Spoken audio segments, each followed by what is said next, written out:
जी नमस्कार दोस्तों, एक बार फिर से स्वागत है आपके अपने चैनल मैथ लाइव 2.0 में, जहां हर दिन शानदार टेक्निक के साथ, शानदार अप्रोच के साथ हर दिन बेहतरीन तरीके से मैथ का सेक्शन कराया जाता है बिहार सिविल कोड स्पेशल 2023 के लिए। ठीक है, और ये प्रैक्टिस सेट कराया जाता है प्रत्येक दिन, और ये प्रैक्टिस सेट 19 है यानी 19 है। उसके पहले 1 से लेकर 18 तक प्रैक्टिस सेट कराया जा चुका है और कुछ चैप्टर वाइज क्वेश्चन भी कराया जा चुका है। ठीक है, उन सभी का वीडियो का लिंक इस वीडियो का डिस्क्रिप्शन बॉक्स में लग जाएगा, वहां से आप इजीली देख सकते हैं। नहीं तो एक जगह और है जहां देख सकते हैं, प्लेलिस्ट बना हुआ है बिहार सिविल कोड मैथ के नाम से, वहां से भी आपको पूरा वीडियो मिल जाएगा। ठीक है, तो ये गणित जो है बिल्कुल आप हलवा समझेंगे और 100% यही ऐसे ही क्वेश्चन आपके परीक्षा में पूछने वाला है, क्योंकि जो ये क्वेश्चन मैंने डिजाइन किया है, ये सब क्वेश्चन आपको प्रीवियस ईयर में जो क्वेश्चन पूछा है उसी पर आधारित ये क्वेश्चन मैं लेकर आता हूं, इसीलिए 100% ऐसा ही क्वेश्चन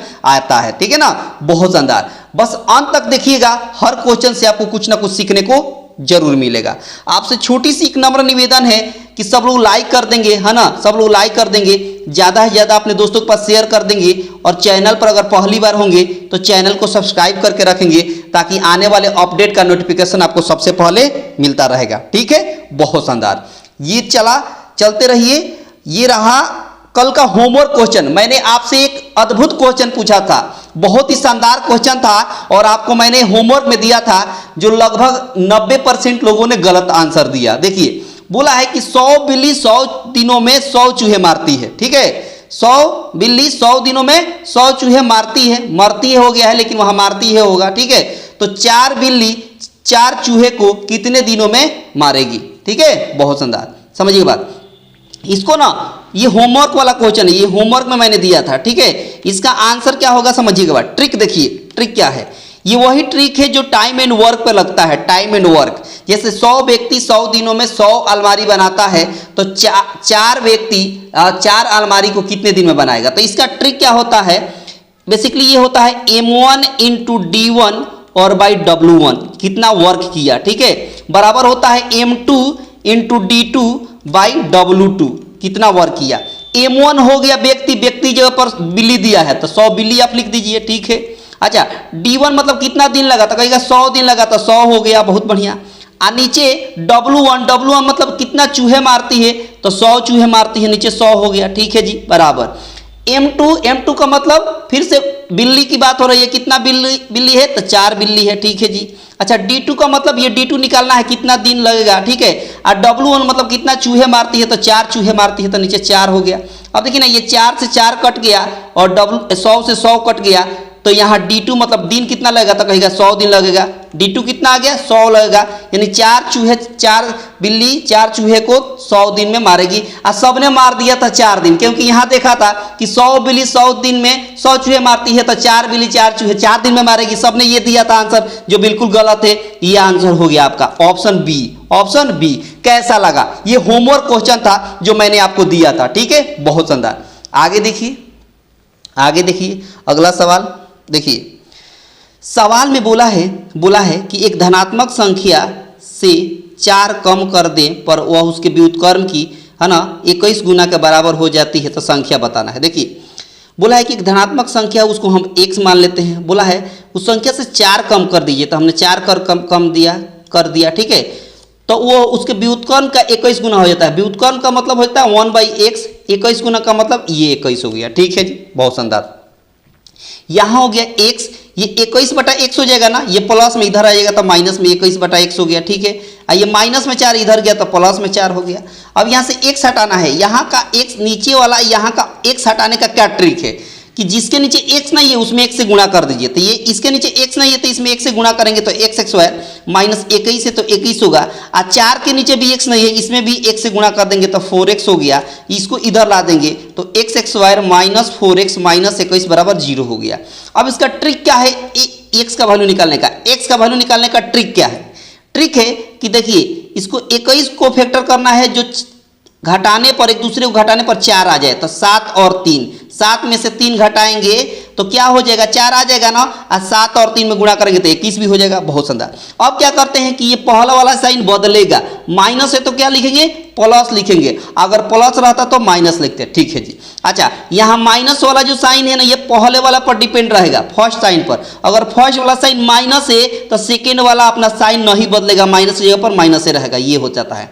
अब आपसे पूछा है एक्स का मान, तो एक्स का मान क्या हो जाएगा? +7। +7 का मतलब ऑप्शन बी, ऑप्शन बी। चटका दिया ना, क्योंकि धनात्मक बोला था यहाँ। अब कहिएगा कि सर -3 आपने क्यों नहीं लिया? वो इसलिए नहीं लिया क्योंकि ये निगेटिव है। सवाल में बोला है कि धनात्मक संख्या बताइए। धनात्मक मतलब पॉजिटिव, जिसमें प्लस लगा होता है। यही 7 है जिसमें प्लस लगा है, ये 3 में तो माइनस लगा है, इसलिए नहीं लेंगे हम। ऑप्शन क्या हो जाएगा? बी। बहुत शानदार, बहुत ही खूबसूरत तरीके से आपने इस क्वेश्चन को चटका दिया, बहुत शानदार। आगे देखिए अगला सवाल। अगला सवाल देखिए, सवाल है इसको चटकाएंगे कैसे? इस तरह के सवाल को पहले फ्रैक्शन को अलग जोड़ते हैं और इंटीजर को अलग जोड़ते हैं। तो इंटीजर यहाँ 12 दिया है, यहाँ भी 12 दिया है, यहाँ भी 12 दिया है, तो 12 12 12 मिलकर कितना हो गया? 36 हो गया। ठीक है जी। अच्छा, इस 2 3 और 6 में एलसीएम निकालेंगे तो कितना होगा? 12 होगा एलसीएम। ठीक है, 2 से 12 में भाग देंगे तो 6 होगा, 3 से 12 में भाग देंगे तो 4 होगा, और 6 से 12 में भाग देंगे तो 2 होगा। मतलब 36 प्लस यहाँ हो गया 6 4 10, 10 2 12/12 हो गया। 12 से 12 एक बार में कट गया था, 36 और 1 मिलकर कितना हो गया? 37 हो गया। और यही आपके सवाल का आंसर हो गया, मतलब ऑप्शन बी हो गया। ऑप्शन बी हो गया, और बड़ी आसानी से आपने इस क्वेश्चन को चटका दिया। बहुत शानदार, बहुत ही खूबसूरत, आसानी से चटकाते हुए चलिए, है ना। उससे पहले फिर से मैं याद दिला दूं कि अगर ये सेशन, ये ट्रिक सब समझ में आ रहा है तो वीडियो को लाइक कर दें, ज़्यादा से ज़्यादा अपने दोस्तों के पास शेयर कर दें, और चैनल पर अगर पहली बार हैं तो चैनल को सब्सक्राइब करके बेल आइकन पर क्लिक कर दें, ताकि आने वाले अपडेट और ट्रिक का नोटिफिकेशन आपको सबसे पहले मिलता रहेगा। ठीक है ना। बहुत शानदार, बहुत ही खूबसूरत। सवाल देखिए, सवाल को कैसे चटकाते हैं, सवाल को कैसे चटकाते हैं। देखिए यहाँ भी वही काम करेंगे। कौन काम करेंगे? तो फ्रैक्शन को अलग और इंटीजर को अलग। तो देखिए इंटीजर यहाँ एक कितना बार है? 4 बार है। यहाँ एक कितना बार लिखा गया? 3 बार लिखा गया है। यहाँ एक 2 बार, यहाँ एक 1 बार। तो 4 में 1 से गुणा करेंगे तो 4, ठीक है। 3 में 1 से गुणा करेंगे तो 3, 2 में 1 से गुणा करेंगे तो 2, और 1 में 1 से गुणा करेंगे तो 1। इसका मतलब 1 11, 111 और 1111 आपने जोड़ दिया। ये ट्रिक होता है जोड़ने का, ये ट्रिक होता है जोड़ने का। ठीक है। अच्छा, ये 1/2 का मतलब क्या होता है? हाफ। क्या होता है? हाफ। यहाँ हाफ आधा, आधा मिलाइएगा तो कितना हो जाएगा? 1 हो जाएगा। ठीक है। अब प्लस यहाँ भी आधा और आधा जोड़ेंगे तो कितना हो जाएगा? 1 हो जाएगा। तो अब देखिए ना, 1234 में 1 1 मिलकर 2 जोड़ेंगे तो 1200 हो जाएगा 36। कितना हो जाएगा बाबू? 1236, यानी ऑप्शन ए हो गया। ऑप्शन ए हो गया, और बड़ी आसानी के साथ आपने इस क्वेश्चन को क्या कर दिया बाबू? चटका दिया। चटका दिया ना। बहुत शानदार, बहुत शानदार, बहुत ही खूबसूरत। देखिए सवाल, देखिए सवाल को चटकाते हुए चलिए। देखिए सवाल में, इस सवाल को कैसे बनाएंगे? तो देखिए 4 से 41 है, और 4 से 41 का वर्गमूल कितना होता है? 21 होता है। और यही 21 1500 में जोड़ देंगे तब √1521 हो जाएगा, 1521 हो जाएगा। ठीक है। अब देखिए समझिएगा बात। अच्छा, इसका वर्गमूल निकालने का, यानी स्क्वायर रूट निकालने का ट्रिक बड़ा ही मजेदार है, बड़ा ही मजेदार है। क्या मजेदार है? तो समझिएगा बात। एक बात बताइए, ये 1 जो है किसका अंक का स्क्वायर करिएगा कि लास्ट में 1 होगा? तो कहेगा 9 का स्क्वायर करेंगे तब 81 में 1 दिखाई देगा, और नहीं तो 1 का स्क्वायर करेंगे तब 1 में 1 दिखाई देगा, होगा ना। तो आप 1 का स्क्वायर करिएगा तब 81 में 9, 1 में 1 आएगा, और 9 का स्क्वायर करेंगे तब 81 में 1 आएगा, आएगा ना। अब करेंगे राइट साइड से 2 अंक छोड़ देंगे, अब बच गया 15। क्या बच गया? 15। अब 15 को इस रूप में, मतलब इस रूप में बीच में रखेंगे जिसके स्क्वायर के बीच में 15 आता हो। जैसे 3 का स्क्वायर और 4 का स्क्वायर के बीच में आएगा ना 15, 3 का स्क्वायर 9 और 4 का स्क्वायर 16 के बीच में आएगा 15। अब 3 और 4 में छोटा कौन है? तो कहेगा 3 है, तो ये 1 के पहले भी 3 लिख देंगे और 9 के पहले भी 3 लिख देंगे। अब देखिए, अब एक तो बात फिक्स हो गई कि इसका स्क्वायर रूट या तो 31 होगा या 39 होगा, या तो 31 होगा या 39 होगा। तो 31 तो कहीं ऑप्शन में है नहीं, तो 31 नहीं होगा। 39 आपका सवाल का आंसर हो गया, ऑप्शन बी। चटका दिया ना, चटका दिया ना। अच्छा, अब पहचानते भी अगर कैसे होगा तो क्या करते हैं ना कि हम ये 3 और 4 में गुणा करते हैं, 3 और 4 में गुणा कर देते हैं, 3 और 4 में क्या कर देते हैं? गुणा करते हैं। 12 हो गया ना, 12 से तुलना करते ही 15 से, 12 से बड़ा है ना 15, तो बड़ा वाला आंसर हो जाता, छोटा वाला नहीं होता। ऐसे भी कर सकते थे। ठीक है, बहुत शानदार। ये सब ट्रिक होता है एक स्क्वायर रूट निकालने का। देखिए इसको कैसे बनाएंगे, n का मान निकालना है। यहाँ है 3 के पावर 10, तो यहाँ लिख देंगे 3 के पावर 10 इंटू, अच्छा इस 27 को माफ़ी चाहेंगे, सॉरी, देखिए इस 27 को हम 3 के पावर 3 लिख सकते हैं। अब पहले से पावर 2 है, पहले से पावर 2 है, तो 3 के पावर क्या हो जाएगा, 3 दूना 6 हो गया, बहुत बढ़िया। अच्छा इस 9 को हम 3 के पावर 2 लिख सकते हैं। अब पहले से पावर 2 है, तो 3 के पावर क्या हो जाएगा, 2 दूना 4 हो जाएगा, बहुत बढ़िया। यहाँ 3 के पावर n हो जाएगा, 3 के पावर n हो जाएगा। अब देखिए बेस सेम होता है ना मल्टीप्लाई में, तो पावर जोड़ दे सकते हैं, तो 10 और 6 कितना हो गया, 16 हो गया, ठीक है। अच्छा बेस सेम है ना, बेस सेम है ना मल्टीप्लाई में, तो पावर जोड़ देंगे, 4 प्लस n हो जाएगा, 4 प्लस n, 4 इधर आकर घटेगा, तो n बराबर क्या हो जाएगा, 16 में से 4 जाएगा तो कितना होगा, 12 होगा। n बराबर क्या हो गया, 12 हो गया, ऑप्शन बी। n बराबर क्या हो गया, 12 हो गया, जो ऑप्शन क्या हो गया, बी हो गया। बहुत शानदार, बहुत ही खूबसूरत, आसानी से आपने एक झटके में है ना चटका दिया ना, बहुत शानदार। ये देखिए अगला सवाल को कैसे चटकाएंगे बिल्कुल एक झटके में। देखिए सवाल में बोला है कि दो संख्याओं का अनुपात 3:4 है। ये पहली संख्या है ना, ये दूसरी संख्या है, ठीक है, बहुत शानदार। ये 3 रेशियो कितना दिया है, 4 दिया है, 3 रेशियो कितना दिया है, 4 दिया है। सवाल में बोला है कि उनका महत्तम 15 दिया है। अच्छा आपके हिसाब से एक संख्या 3 यूनिट है, दूसरी संख्या 4 यूनिट है, इसका HCF कितना होगा, HCF कितना होगा, तो कहेगा 1 होगा। क्या होगा बाबू, 1 होगा। 3 और 4 का HCF 1 होगा। यही 1 का वैल्यू, एक्चुअल वैल्यू कितना दिया है, 15 दिया है। यही 1 यूनिट का वैल्यू सवाल में कितना दिया है, 15 दिया है। सवाल में बोला है दो संख्याओं का योग बताइए, यानी इन दोनों का योग बता दीजिए। तो 3 और 4 मिलाकर कितना यूनिट होगा, 7 यूनिट होगा। तो जब एक यूनिट का वैल्यू 15, तो 7 यूनिट का वैल्यू कितना होगा, 15 सत्ते 105, 15 सत्ते 105 हो गया। और क्या, एक झटके में चटका दिया ना, ऑप्शन ए। बड़ी आसानी के साथ आपने इसको भी एक झटके में चटका दिया, क्या बात है, बहुत शानदार, बहुत ही खूबसूरत। आगे देखिए अगला सवाल भी आपका महत्वपूर्ण है एग्जाम के पॉइंट ऑफ व्यू से। देखिए सवाल में बोला है कि किसी संख्या का 32% उसी संख्या के 17% से 120 क्या है अधिक है, तो संख्या बताइए। एक जगह दिया है 32% और दूसरा जगह दिया है 17%।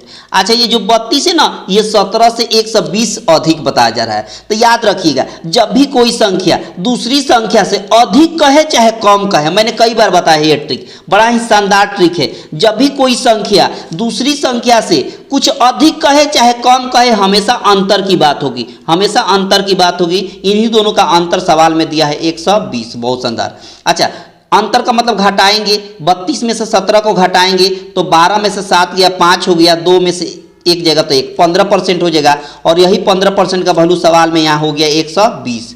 और 15 से काटिएगा तो 15 और 120 होगा, मतलब 1% का वैल्यू सवाल में दे दिया है 8। बोला है कि संख्या बताइए, तो संख्या को हम 100% मान लेते हैं। संख्या को क्या मान लेते हैं, 100%। तो जब 1% का वैल्यू 8, तो 100% का वैल्यू कितना होगा, 100% का वैल्यू 800 हो जाएगा। 100% का वैल्यू कितना हो जाएगा, 800 हो जाएगा, मतलब ऑप्शन डी।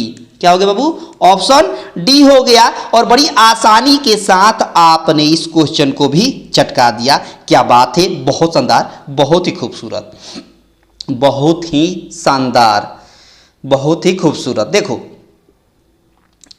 सवाल में बोला है कि कोई व्यापारी कपड़े पर 50 रुपया प्रति मीटर मूल्य अंकित करता है, वह क्रमशः 15% और 20% छूट देता है प्रति मिनट, है ना, वो नेट की कीमत क्या होगी ये बताना है। देखिए एक बात बताइए, 50 रुपया है, ठीक है जी।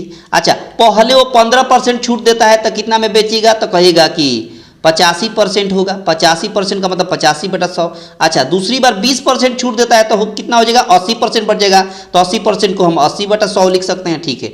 एक जीरो से एक जीरो, दूसरा जीरो से दूसरा जीरो, ठीक है। 5 से काटिएगा तो 20 बार में, ठीक है, बहुत शानदार। 2 से काटिएगा तो 4 बार में, 2 से काटिएगा तो 10 बार में। अब 4 से गुणा करिए, 4 पचे 20, 4 पचे 20 और 8 चौका 32, 32 और 2 34 हो गया, ठीक है। और नीचे 10 है तो 10, एक जीरो से एक जीरो, मतलब 34 रुपया हो गया। कितना रुपया, 34 रुपया हो गया। ऑप्शन थर्ड हो गया, कौन हो गया बाबू, ऑप्शन सी हो गया। और बड़ी आसानी से आपने इस क्वेश्चन को चटका दिया ना, बहुत शानदार, बहुत ही खूबसूरत। बस इसी तरह का सवाल आपके एग्जाम में आएगा। यकीन मानिए, भरोसा करिए, आपका ये सभी सवाल आपके एग्जाम ओरिएंटेड होगा। यकीन मानिए इसी तरह का सवाल आपके एग्जाम में देखने को मिलेगा। देखो सवाल में बोला है कि यदि एक साड़ी 1900 रुपया में बेची जाती है तो विक्रेता को 5% नुकसान होता है। ठीक है, अगर 15% लाभ पर अर्जित करना होगा तो कितना रुपया में बेचना पड़ेगा। देखिए हम सीपी को 100% मान लेते हैं, तो अगर मान लीजिए कि 5% का नुकसान अगर हो तो कितना हो जाएगा, 95% होगा। बहुत बढ़िया। और यही 95% का वैल्यू सवाल में दिया है 1900। यही 95% का वैल्यू सवाल में कितना दिया है, 1900। अगर 5% छूट पर बेचिएगा, 5% नुकसान अगर हो रहा है, 5% नुकसान, तो 95% पर बेचिएगा और यही 95% का वैल्यू 1900 रुपये में बेचा जा रहा है। 19 से काटिए, 19 पचे 95 और 19 से कम 19 हो गया। ठीक है, 5 से काटिए तो 5 से कम 5 हो गया और 5 दूना 10 हो जाएगा, 20 हो गया। 1% का वैल्यू 20। सवाल में बोला है कि 15% लाभ पर कितना में बेचेगा। जब 15% लाभ होगा तब तो कितना में बिकेगा, तो 100 में 15% जोड़ देंगे तो कितना हो जाएगा, 115%। यानी आपको 115% का वैल्यू निकालना है। तो जब 1% का वैल्यू 20 तो 115% का वैल्यू कैसे निकलेगा, 115 में 20 से गुणा कर देंगे और क्या। तो यहाँ हो गया 15 दूना 30 और 2 एकम 2 और 1 जीरो है तो 1 जीरो 23 हो जाएगा। आपके सवाल का आंसर ऑप्शन डी हो जाएगा, ऑप्शन डी हो जाएगा। और बड़ी आसानी के साथ आपने इस क्वेश्चन को भी बड़ा इजीली तरीके से चटका दिया ना। बड़ा मजा आने वाला है ना। अंत तक देखिएगा, हर क्वेश्चन आपको कुछ ना कुछ सिखा कर जरूर जाएगा। यकीन मानिए, भरोसा करिए, हर क्वेश्चन आपको कुछ यूनिक चीज देकर जाएगा, भरोसा करिए। देखिए सवाल में बोला है कि 3 अंकों का औसत 40 दिया है, तो 3 अंकों का औसत दिया है ना, तो 3 अंकों का अगर योग पूछ दिया जाए, 3 अंकों का योग पूछ दिया जाए तो औसत में 3 से गुणा कर देंगे। औसत कितना है 40, इसमें 3 से गुणा कर देंगे तो 4 3 12, इसका योग हो गया, 3 संख्याओं का योग हो गया। ठीक है जी। आगे बोला है कि उनमें से पहला अंक अन्य दोनों अंकों का योग 1/3 है।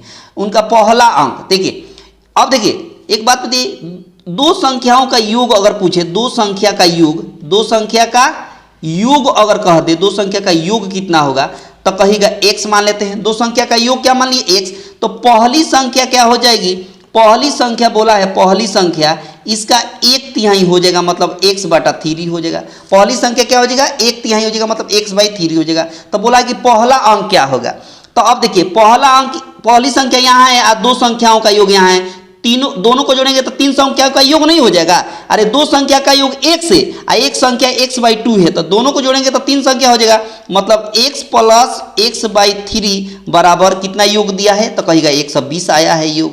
यहाँ से हो जाएगा कितना 3x + x, ये 3 से गुणा हो जाएगा तब 12 3600 हो जाएगा। इसका मतलब जोड़ेंगे तो क्या हो जाएगा 4x, और 4x बराबर हो गया कितना बाबू, तो कहेगा 360 हो गया, 360 हो गया। 4 से काटिएगा तो 4 9 36, यानी x बराबर हो गया 90। x बराबर क्या हो गया 90। और यही पूछा है कि पहला संख्या बताइए, तो पहला संख्या कितना है, तो कहेगा x/3 है, तो x का मान 90 लिख देंगे और नीचे 3 यहाँ पर है तो 3 से डिवाइड कर देंगे तो 30 हो जाएगा। और 30 आपके सवाल का आंसर हो जाएगा ऑप्शन डी। कौन हो जाएगा बाबू, ऑप्शन डी हो जाएगा। और बड़ी आसानी से आपने इस क्वेश्चन को बिल्कुल बेस्ट अप्रोच के साथ आपने चटका दिया ना। मजा आया ना, बिल्कुल मजा आया होगा, यकीन मानिए, भरोसा करिए। आप कॉपी और पेन लेकर प्रत्येक दिन आप मेरे साथ प्रैक्टिस करते रहिए और जो भी यूनिक चीज दिखाई दे उसको तुरंत आप नोट डाउन करते रहिए और प्रत्येक दिन हर क्वेश्चन को चटकाते रहिए। यकीन मानिए आपका एग्जाम क्लियर होगा। देखो सवाल में बोला है, क्या बोला है कि 3a = 2b = 4c। ठीक है, बहुत बढ़िया।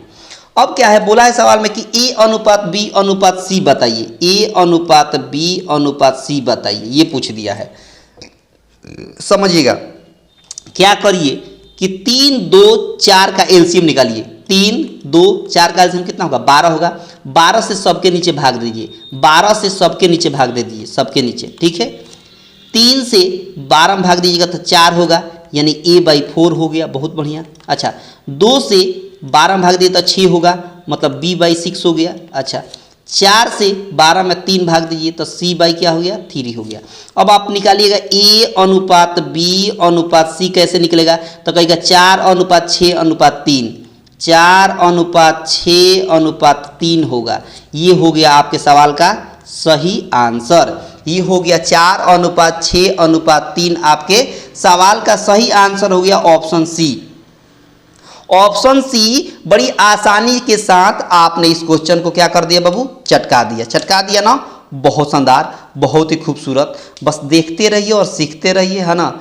आपको थोड़ा सा भी दिक्कत नहीं होगा, बड़ी आसानी से हर सवाल को आप चटकाइएगा, आराम से चटकाइएगा, है ना। बहुत आसान आसान सवाल पूछता है आपके पेपर में। देखिए सवाल में बोला है कि एक व्यक्ति 10 रुपया 20 पैसा प्रति किलोग्राम और 14 रुपया 40 पैसा प्रति किलोग्राम के चावल से किस अनुपात में मिलाया जाए ताकि मिश्रण 12 रुपया 50 पैसा प्रति किलोग्राम हो जाए। देखिए जब भी दो टाइप का आपको मिश्रण, जब भी दो टाइप का मिश्रण हो और मिलाकर एक मिक्स किया जाए, यहाँ 10 रुपया 20 पैसा है ना, यहाँ पर है 14 रुपया 40 पैसा है। इन दोनों को मिक्स करके बेचा जा रहा है जो 12 रुपया 60 पैसा होता है। अब बोले जाए किस अनुपात में इन दोनों को मिलाया गया है, तो इस तरह का सवाल में हमेशा एलिगेशन लगाइएगा। एलिगेशन कोई चैप्टर है नहीं, एलिगेशन कोई चैप्टर नहीं है, एलिगेशन एक मेथड है इस तरह का सवाल बनाने के लिए। इन दोनों का डिफरेंस निकालते हैं। क्या निकालते हैं? डिफरेंस निकालते हैं। इन दोनों का डिफरेंस कैसे होगा? डिफरेंस का मतलब 12 में से छोटा घटाइएगा। डिफरेंस कैसे निकालेगा? तो 12.60 में से 10.20 घटाना है।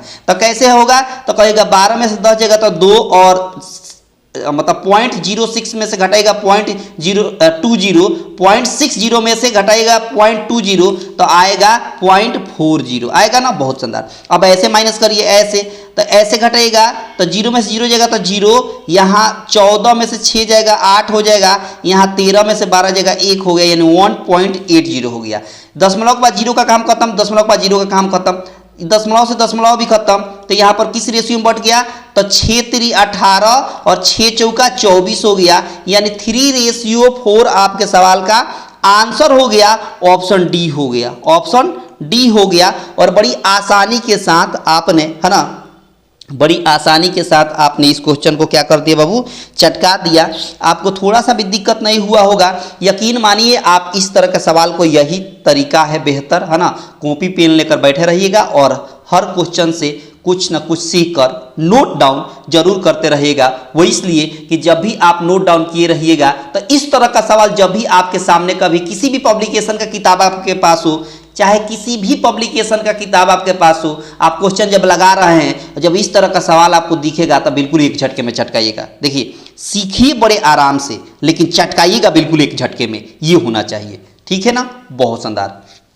देखो सवाल है बड़ा मजेदार बोला है। देखिए बोला है 7 बरस पहले ए, बी और सी का औसत 51 बरस है। यदि ए बी से 3 बरस बड़ा है और बी सी से 3 बरस बड़ा है तो ए बी सी का वर्तमान अनुपात बताइए। देखिए सवाल में बोला है, सवाल में देखिए क्या क्या बोला है कि 3 व्यक्ति है ना, 3 व्यक्ति 7 बरस पहले ए बी सी का औसत 51 बरस है। ठीक है, 51 बरस थी। ए बी सी औसत आयु कितना है? 51 बरस थी। ठीक है, 7 बरस पहले। समझिएगा बात, यहाँ ए लिख देते हैं, यहाँ बी लिख देते हैं और यहाँ सी लिख देते हैं। ठीक है, अच्छा ए बी से 3 बरस बड़ा है, बी सी से 3 बरस बड़ा है, तो सी को अगर x मानेंगे, बी को बोला है इससे 3 बरस ज़्यादा है, मतलब x + 3 हो जाएगा। ए को बोला है कि बी से 3 बरस बड़ा है, मतलब x + 6 हो जाएगा। जब इसमें 3 जोड़ेंगे तो बहुत बढ़िया। अब बोला है कि 7 बरस पहले औसत दिया है 51 बरस, 7 बरस पहले। ठीक है, अब एक बात बताइए, समझिएगा बात, आप 7 बरस पहले जाइएगा, औसत निकालिएगा सब में से तो कितना होगा? इसका औसत निकालिएगा 7 बरस पहले, ये वर्तमान है। 7 बरस पहले औसत करिएगा तो सब में 7 घटाना पड़ेगा और 3 से भाग देना पड़ेगा। तो देखिए 7 घटाइए सब में, इसमें भी 7 घटाइए, इसमें भी 7 घटाइए, इसमें भी 7 घटाइए। इसमें 7 घटाइएगा तो x - 1 होगा, प्लस इसमें 7 घटाइएगा तो x - 4 होगा, और इसमें 7 घटेगा तो x - 7 होगा। और इसका औसत कितना होगा? 3 से भाग देंगे, और इसका औसत कितना दिया है सवाल में? 51 दिया है। ठीक है, अब 3 से क्रॉस गुना हो जाएगा तो यहाँ x मिलकर 3x हो गया, -1 -4 -5 -7 जोड़ेंगे तो -12। 51 में 3 से गुणा करेंगे तो 153 हो जाएगा। कितना हो जाएगा? 153 हो जाएगा। 12 इधर आकर क्या करेंगे? जोड़ देंगे, तो 153 में 12 जोड़ेंगे तो कितना हो जाएगा? तो 16 हो जाएगा, और यहाँ 5 हो जाएगा, 165 हो जाएगा। 3 से काटेंगे 165 तो 3 × 5 = 15, 3 × 5 = 15, यानी x = 55 हो गया।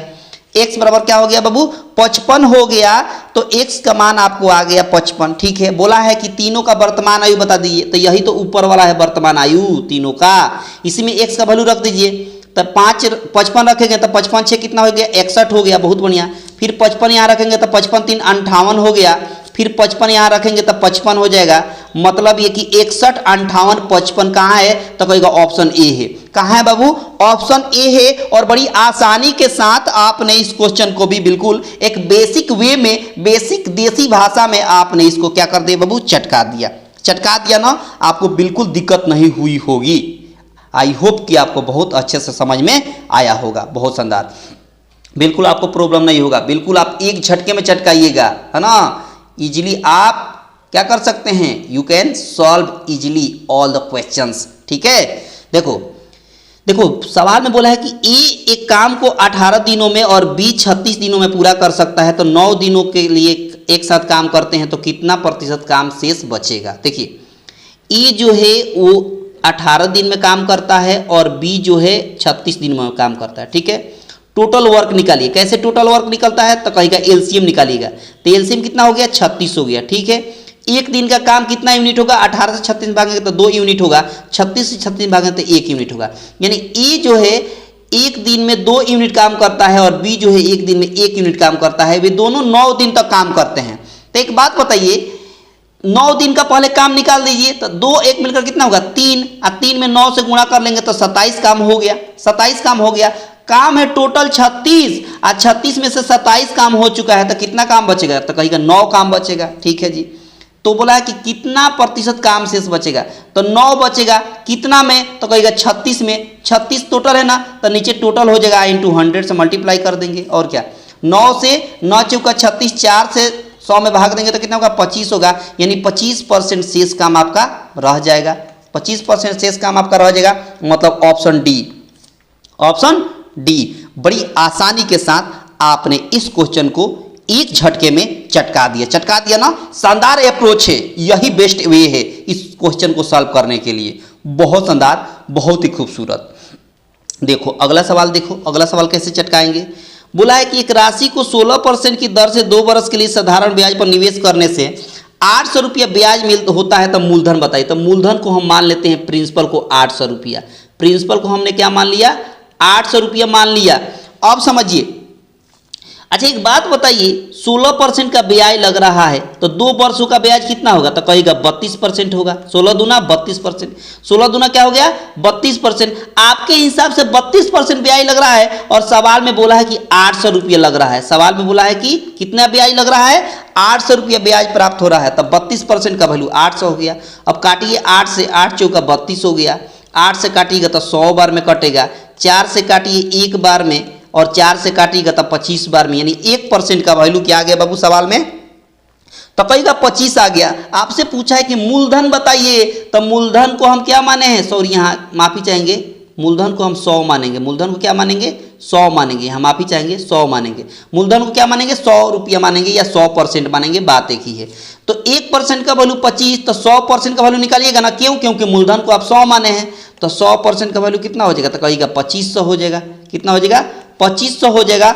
ऑप्शन आपका हो गया डी। कौन हो गया बाबू ऑप्शन डी हो गया। और बड़ी आसानी के साथ आपने इस क्वेश्चन को बिल्कुल एक झटके में और शानदार ट्रिक के साथ आपने क्या कर दिया बाबू, चटका दिया। शानदार ट्रिक है ना। इस ट्रिक से सवाल को बनाना बहुत आसान हो जाता है। इस तरह के सवाल को ऐसे ही बनाया जाता है ना, सवाल को ऐसे ही बनाया जाता है। अब देखिए, और मैं बता दूं आपको कि हर चैप्टर से मैंने सवाल लिया है, इसीलिए ये मल्टीपल चॉइस क्वेश्चन मैं लेकर आया हूं, क्योंकि आप सीखे रहिएगा तो आपको असुविधा नहीं होगा। देखो बोला है कि 2400 रुपये पर वार्षिक संयोजित द्वारा 20% प्रति वर्ष की दर से 2 वर्षों में मिलने वाला चक्रवृद्धि ब्याज बताइए। देखिए 20% का वैल्यू क्या होता है, तो कहेगा 20% का वैल्यू होता है 1/5। ठीक है, बहुत शानदार। अच्छा एक बात बताइए, बहुत सारा तरीका है इस सवाल को बनाने का, बहुत सारा तरीका है ना, बहुत सारा तरीका है। कौन बताएं, जैसे आप कहिएगा प्रिंसिपल कितना दिया है, तो कहेगा 2400 रुपया दिया है। एक तरीका ये बताते हैं, 2 वर्षों का बात बोला है ना, तो ये होता है 2 वर्षों का डायग्राम, ये पहला बरस, ये दूसरा बरस। तो इस पर कितना परसेंट, 20%, 20% का मतलब 1/5, यानी 2400 का 1/5 हिस्सा निकालेंगे तो 5 से भाग दीजिए, तो 5 चौका 20, 5 चौका 40, 480। तो पहले साल और दूसरे साल ब्याज सेम होता है। पहला रो में, ये पहला रो में ब्याज सेम लगता है।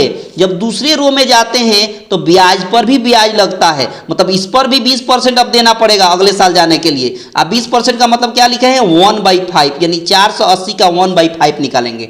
5 से भाग देंगे तो 5 9 45 और 5 36 हो गया, 5 9 45 और 5 36 हो गया।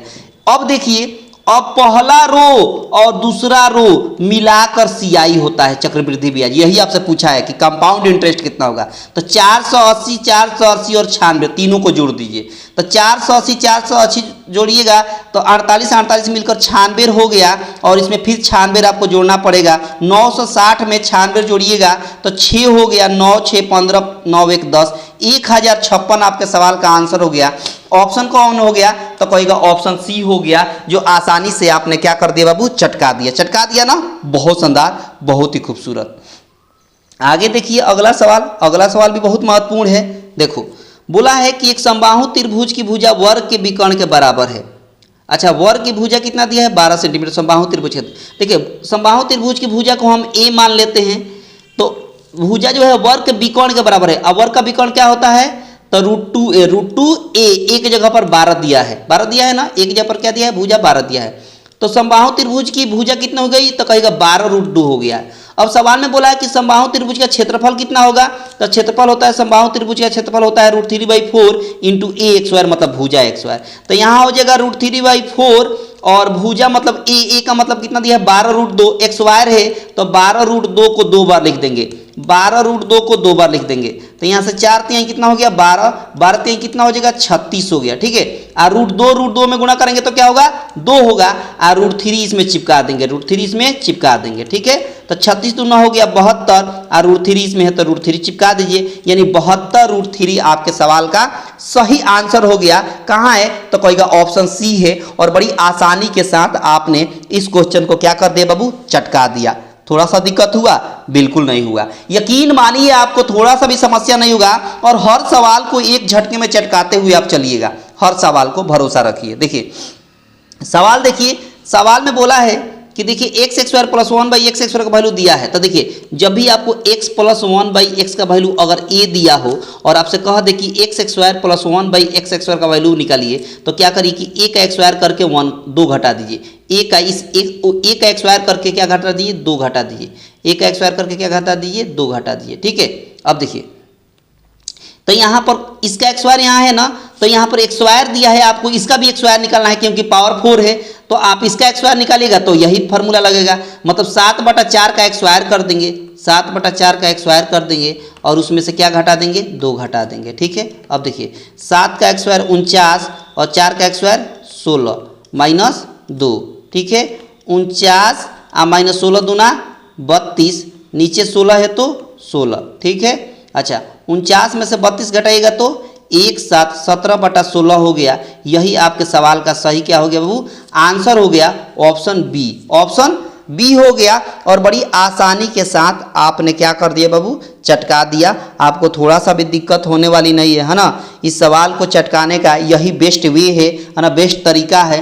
इस तरह का सवाल को यही टेक्निक होता है चटकाने का, है ना, बेहतर टेक्निक होता है, बहुत शानदार। आगे है त्रिकोणमिति से, है ना, त्रिकोणमिति से बोला है 1/2 आप बोल दिया है sec 30 डिग्री, और sec 30 डिग्री का आप इसका वैल्यू याद रखेंगे। ठीक है, अगर sec 30 डिग्री का आपको नहीं याद है तो cos 30 डिग्री का अगर याद है तो उसको उल्टा कर दीजिए। cos 30 डिग्री का मान होता है √3/2, तो sec 30 डिग्री का हो जाएगा 2/√3, और क्या पलट दीजिए, बहुत शानदार। अच्छा √2, यहाँ पर tan 60 डिग्री दिया है, tan 60 डिग्री का मान होता है √3। देखिए इसको जोड़ेंगे तो 2 हो जाएगा, नीचे 2√3 हो जाएगा, बहुत बढ़िया। प्लस इसको जोड़ेंगे तो क्या हो जाएगा, √3 2 6 हो गया। ठीक है, अब 2 प्लस यहाँ मल्टीप्लाई हो जाएगा तो 6 3 18 हो गया, 2√18 हो गया, और नीचे हो गया 2√3। ठीक है, यहाँ पर हो गया 2। ठीक है, चाहे 2 कॉमन ले लेते हैं दोनों में से, चाहे इसको ऐसे भी लिख सकते हैं 2, और इस 18 को हम 2√3 लिख सकते हैं, बिल्कुल लिख सकते हैं, और नीचे 2√3 है तो 2√3। ठीक है, अच्छा इसमें से 2 कॉमन ले लेंगे, 2 कॉमन लेंगे तो 1 प्लस क्या हो जाएगा 2√3 और नीचे हो जाएगा 2√3। ठीक है, 2 से 2 कट गया यानी हो गया 1 प्लस 2√3 और नीचे √3 है तो √3 ऐसे बन गया। कितना 1 प्लस 2√3 बाई √3 कहाँ है, तो कहिएगा कि 1 प्लस 2√3 कहाँ है बाई √3 कहाँ, कहीं दिख रहा है? तो अच्छा माफ़ी चाहेंगे, यहाँ पर होगा 18 को हम 3√2 लिखेंगे, 3√2 यहाँ 3√2 होगा, 3√2 तो यहाँ हो जाएगा 3√2। ठीक है, तो ये ऑप्शन हो गया कौन सा, तो कहेगा ए ऑप्शन हो गया। कौन हो गया बाबू, ऑप्शन ए हो गया। बहुत शानदार, बहुत शानदार, बहुत ही खूबसूरत। ठीक है, तो ये सवाल अब देखिए ये भी बहुत मज़ेदार है और ट्रिक से चटकाइएगा इसको, शानदार ट्रिक है और शानदार अप्रोच है। देखिए एक बात बताइए, यहाँ 1 से 4 हुआ है, 3 बढ़ाया गया है, फिर 4 यहाँ आ गया, 4 से 3 हुआ है, 7 हुआ है, 3 बढ़ाया गया, फिर 7 यहाँ लिखे हैं, 7 से 10 हुआ है, 3 बढ़ाया गया, तो आगे जो होगा ना बाबू वो 1 बाई क्या होगा, तो कहेगा 10 है ना तो 10 गुणे 13 होगा, 10 गुणे 13 होगा। आगे क्या होगा, तो कहेगा 13 है ना तो 13 गुणे 16 होगा, 13 गुणे 16 होगा, इस तरह। अच्छा इसका ट्रिक क्या है, बड़ा मजेदार ट्रिक है। देखिए क्या करिए, इसको लिखिए 1 by difference, 1 by difference, 1 by difference into 1 by FT यानी first term minus 1 by LT मतलब लास्ट टर्म। ये टेक्निक होना चाहिए। अब देखिए 1 बाई डिफरेंस का मतलब 3 का डिफरेंस है, 3 हो गया, बहुत बढ़िया। फिर 1 बाई FT का मतलब फर्स्ट टर्म यहाँ कितना है, तो कहेगा 1 है तो 1 लिख देंगे, माइनस फिर 1 बाई LT मतलब लास्ट टर्म कितना है, तो कहेगा 16 है तो यहाँ 16 लिख देंगे। और क्या, अब इसको सॉल्व कर लेंगे तो 1/3 यहाँ हो गया 16 कम 16, 16 में से 1 जाएगा तो कितना होगा 15/16 हो गया। 3 से काटेंगे 5 हो गया तो 5/16 आपके सवाल का सही आंसर हो गया। 5/16 आपके सवाल का सही आंसर हो गया, ऑप्शन थर्ड हो गया, यानी ऑप्शन सी हो गया। ऑप्शन कौन हो गया बाबू, सी हो गया। बड़ी आसानी के साथ आपने इस क्वेश्चन को क्या कर दिया बाबू, चटका दिया ना, बहुत शानदार। तो आज बस इतना ही रहने देते हैं, आज का क्वेश्चन बस इतना ही था, है ना। अगर पसंद आया होगा, बेहतर लगा होगा तो आपसे नम्र निवेदन है कि सब लोग लाइक कर दें, है ना, ज़्यादा से ज़्यादा अपने दोस्तों के पास शेयर कर दें। और चैनल पर अगर पहली बार हैं तो चैनल को सब्सक्राइब करके बेल आइकन पर क्लिक करके ऑल पर क्लिक कर देंगे, ताकि आने वाले हर अपडेट का नोटिफिकेशन आपको सबसे पहले मिलता रहेगा। ठीक है, मिलते हैं अगले क्लास में, तब तक के लिए आप सभी को दिल से धन्यवाद।